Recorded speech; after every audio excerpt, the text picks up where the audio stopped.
Through the double sliding doors, here is the most special area of the whole cleanroom. According to the customer's needs, we use the UV protection glass and the yellow light to build a yellow glass cleanroom.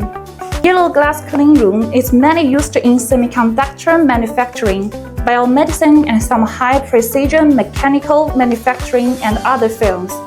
The wavelength range of yellow light is not within the photosensitive band of photoresist, which can prevent accidental exposure of photoresist.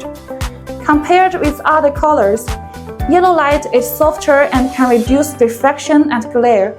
During production, yellow light can protect color-sensitive materials from interference from other light sources. At the same time, it has less stimulation to the human eye, which can reduce the visual fatigue of operators and improve work efficiency. In addition, the yellow glass makes it easy for personnel to observe the internal working procedures.